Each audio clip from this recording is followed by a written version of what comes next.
So we're here in Clovis, California. We just finished installing a new relief valve on this Navian tankless water heater. We had some trouble with this while we were making a conversion here. We'd done some previous work. We took out an old part of the discharge line on the relief valve that was tied into the condensate, and it ate the copper up. So we took the two apart, ran a separate condensate line, 1/2-inch PVC, all the way out the exterior wall. And then additionally, this 3/4 copper, we had repaired it, but in the wall it was leaking because the same thing had happened to the piping. It had corroded somewhere on the inside. When you activated the line, water would roll out at the base here at the stem wall. So we replaced that with CPVC, which is code, ran that out, same thing.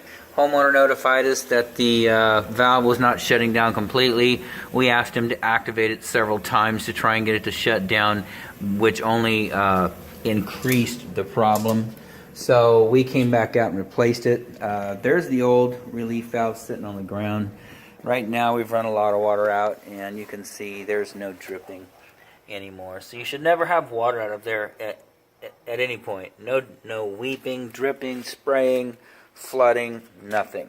Only water out of the relief line right here. So we don't know what happened to this valve. I think the unit's only about 3 years old. We did note inside of the spring area appears to be a rubber O-ring. You can see the springs.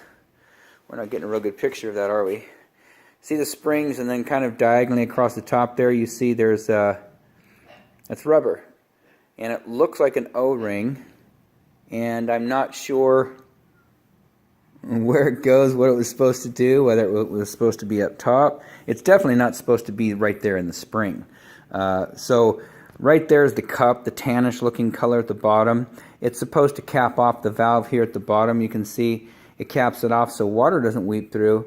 And so potentially the rubber gasket was supposed to be in this groove. It looks like there's a groove right below. You see the brown area. Looks like a groove there. So potentially that rubber gasket was supposed to be down in there, and that's what sealed it. Right now it's up here. Don't know how it got up there, but regardless, this failed to shut down. So anyways, it's been replaced, and hopefully they don't have any more trouble with this thing. It's like I say, it's a fairly new unit.